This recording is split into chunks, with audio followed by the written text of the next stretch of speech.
Unlawful and unacceptable. That's how the Kremlin described the latest US sanctions on Russia imposed over the poisoning of double agent Sergei Skripal and his daughter in the UK back in March. Kremlin spokesperson Dmitry Peskov said it was too early to discuss countermeasures as Russia hadn't yet received any official confirmation.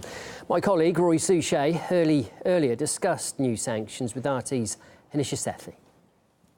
The United States on August 6, 2018 determined that the government of the Russian Federation has used chemical or biological weapons against its own nationals. Despite any new evidence coming to light, the US wants to impose sanctions on Russia, and this is in regards to the former poisoning of former double agent Sergei Skripal and his daughter Yulia back in March.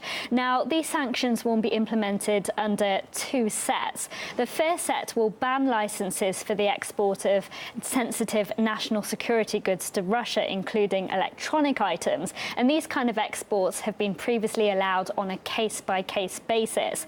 The second round of sanctions, though, will be more severe. This will be the prohibition of US bank loans, the termination of air carrier landing rights, which could affect flights from Russia to the US, and further restrictions on exports and imports as well. But the US says, though, that the second round of sanctions will come into effect unless Russia provides reliable assurances that it won't use chemical weapons in the future and agrees to on-site checks by the UN. But when you say reliable assurances, it was last year, 2017, the international community, the OPCW, confirmed the destruction of all chemical weapons in Russia.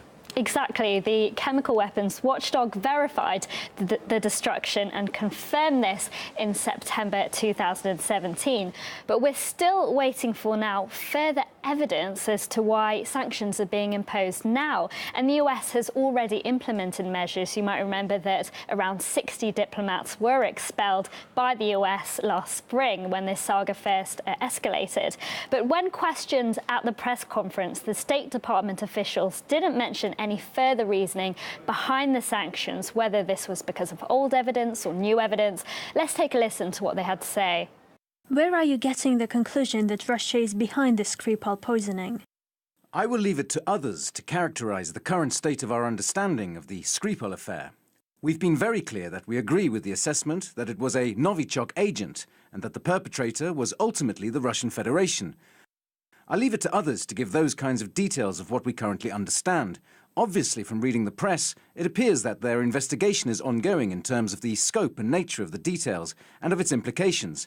But I'll leave that to others. The key words there from the officials were, I'll leave it to others to give the details. So whether the US wants the UK to disclose further evidence behind the attack remains to be seen. And the US is now skirting around the reasoning at the moment, issuing fresh sanctions without fresh evidence. And all the while, Russian officials here in Moscow keep asking for transparency, for evidence. It keeps asking, can Russia be involved in this investigation? And yet, are we to understand the basis of the UK's evidence still falls on the, quote, highly likely stance?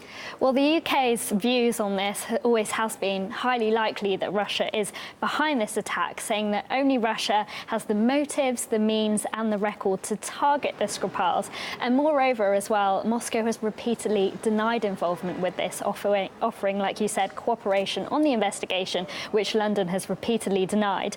But so far, we know that the chemical weapons watchdog, the OPCW and Porton Down haven't been able to confirm the origin of the nerve agents. We have not verified the precise source, but we provided the scientific information to the government. But you have not been able to establish at Porton Down that this was made in Russia? As I said, it's our job to provide, the scientific evidence that identifies what the particular nerve agent is, but it's not our job to then say where that actually was manufactured. So to be clear, you're not able at Porton Down to say where it is from? We haven't yet been able to do that. Neither DSTL's analysis nor the OPCW's report identifies the country or laboratory of origin of the agent used in this attack. And now we're left with this highly likely stance from the UK, and the US is issuing this fresh round of sanctions. But we haven't seen any new information come to light here, and these sanctions are thought to be imposed on or around August the 22nd. In the meantime, the UK Prime Minister's office has welcomed the new batch of US sanctions on Russia. The Russian embassy saying it only wants transparency. It still asks, can we please be a part of this investigation? The Russian embassy calling these sanctions, describing them as draconian measures. Well, the sanctions have not yet been imposed, but are already impacting on the Russian economy, with the ruble plummeting to its lowest since the 2016 crash. Former US diplomat Dmitry Peskov believes the new sanctions, though, have little to do with the Skripal case. I would go so far to say that the U.S. government, like the British government, knows very well that the Russians were not responsible for this, and that this is a political demand. This is designed to undercut the overtures from the Trump administration, from President Trump, to warm relations with Russia. And this is a way to undercut that by making accusations against Russia that are not only false, but there's no way they can disprove. President Trump would like to have a good relationship with Russia as a political ploy to conduct essentially a kind of a warfare against Russia. And I think the people in the Kremlin know that. I think they know there's nothing they can do, nothing they can say that would satisfy these demands.